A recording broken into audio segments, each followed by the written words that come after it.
অনুষ্ঠানে তিনি বলেন, জনগণ পররাষ্ট্র নীতির ক্ষেত্রে যে সিদ্ধান্ত দেবে সেটি এই সরকার বাস্তবায়ন করবে।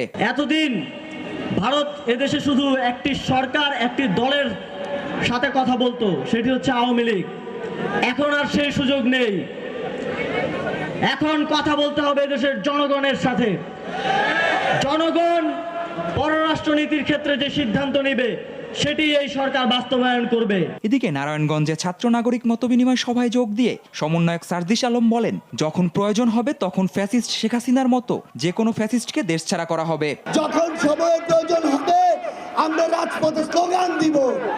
যখন সময়ের প্রয়োজন হবে মা বাবাকে বলে জীবন বাজি রেখে রাস্তায় নেমে পড়ব।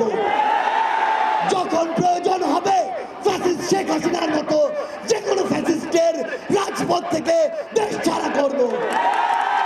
রাঙামাটিতে ছাত্র সমাবেশে যোগ দিয়ে আরেক সমন্বয়ক হাসনাত আব্দুল্লাহ বলেন, রাষ্ট্র পুনর্গঠনের কাজে সবাইকে ঐক্যবদ্ধভাবে কাজ করতে হবে। ক্ষমতা আমাদেরকে টানিনি, অর্থ আমাদেরকে টানিনি, আমাদেরকে টেনেছে মুক্তি এবং জনগণের স্বাধীনতা। এই জন্যই আমাদের ভাই ওয়াসিম বুক পেতে রাস্তায় দাঁড়িয়েছে, মুক্ত রাস্তায় এসে দাঁড়িয়েছে, আবু সাইদ রাস্তায় এসে দাঁড়িয়েছে। আমাদের প্রথম এবং প্রধান কাজ তাদের রক্তের মূল্যটা দিতে হলো সবাইকে আমাদের ঐক্যবদ্ধ থাকতে হবে। সিলেটে এক অনুষ্ঠান শেষে কেন্দ্রীয় সমন্বয়ক হাসিব আল ইসলাম সাংবাদিকদের জানান, এদেশ থেকে চিরতরে ফ্যাসিবাদের নির্মূল করার কাজ চলছে। এই ফ্যাসিবাদী ব্যবস্থা এটা সম্পূর্ণ বিরোধী। জুবায়ের রাজিন,